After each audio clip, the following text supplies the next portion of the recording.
Welcome to the Destiny of Manufacturing podcast, live from the Metal Forum Pavilion here at FABTECH 2024.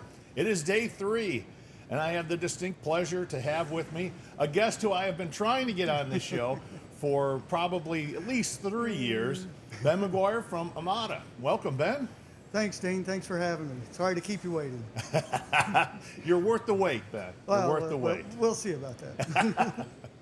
So we always like to, on the show, we always ask everybody, because it is the destiny of manufacturing, to get your 5-year perspective. What things are you seeing that are going to be innovations that are coming down the road from manufacturing?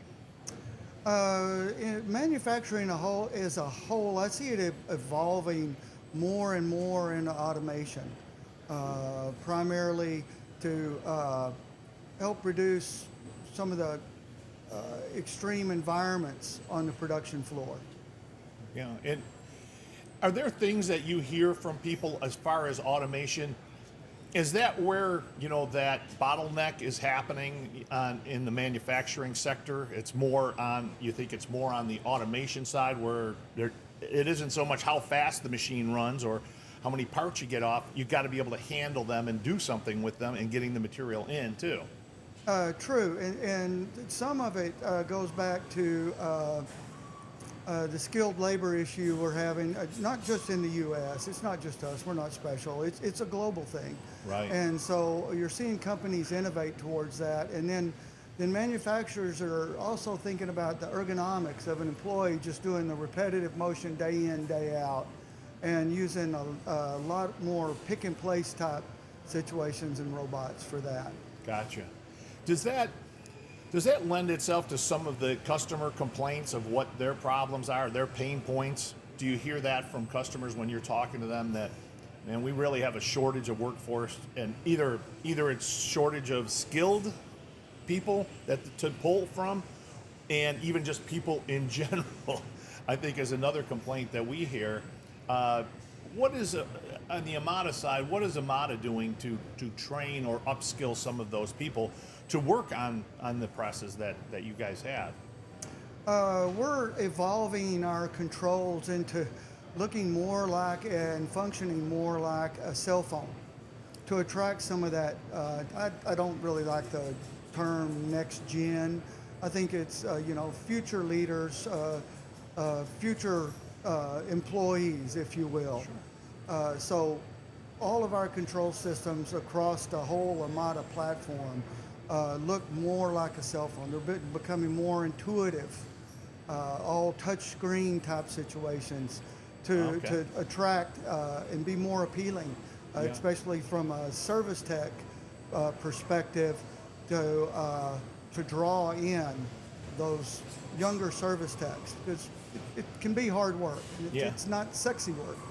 No, and I think you hit it on the head there, is making it user friendly like that makes it so that they're transitioning from, maybe they weren't even in our industry, which is more than likely the case. True. So if they don't have any experience running controls from 30 years ago, what do they know? They know their cell phones, they know their tablets, then their experience with that. So you want to make it as transitional for them. Yeah, exactly. And of course, they grew up with this technology, and that's what they learned. Yeah, not like us, right? I didn't want to say that, but you're absolutely right. I can remember when I was in high school, I went to a vocational high school, and we had computers in ours, but it was right at the beginning. It was Apple IIe's, and learned on Sinclair, those with the tactile buttons and that. And look at how that has evolved. Oh. We've got a computer that's far more powerful in our pocket right now. So no question about it. That's absolutely true. So tell us a little bit about your background. How did you get involved in manufacturing?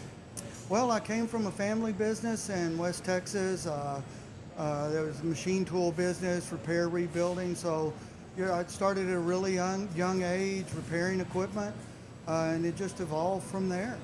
Okay. And is that what drew you into that area in working with Amada? Was that a factor of, I already know equipment, I know machinery, I know a lot of people, especially when they build a plant in the middle of nowhere, it's the guys that used to work on tractors and used to work on their cars that they pulled in. Right. So, yeah, the draw to Amada is it's a really powerful name. So when the opportunity presented itself, for me, I believed it was a no-brainer to join such a powerful company. Yeah, yeah, and absolutely, and Amada's been a strong supporter here at FABTECH. How has the show been, and do you think that Orlando's been a good recipient of our attention? Because I know that we've heard from a lot of people that how much the city has thanked us for moving forward with the show, and because how much money it brings in. Right. I really like the venue. I think it's a great venue. It's a breath of fresh air to exhibit somewhere where it's exhibitor friendly. The hall's very exhibitor friendly from an install standpoint, and just exhibiting during the show. It's worked out very well. Comfort wise, the after the show comfort is really great. Housing is very affordable here.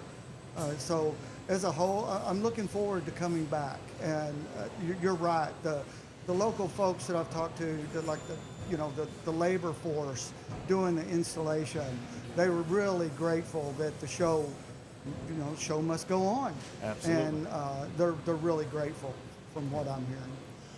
So tell us a little bit. I'll give you the final word, Ben. Tell us a little bit about what you see coming down the road.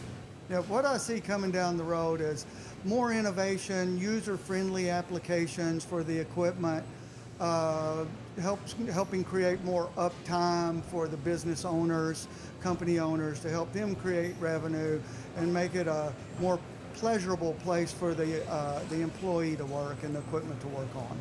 Yeah, that's great. Anything that brings that workforce in and makes it a place that they want to work is going to be really important.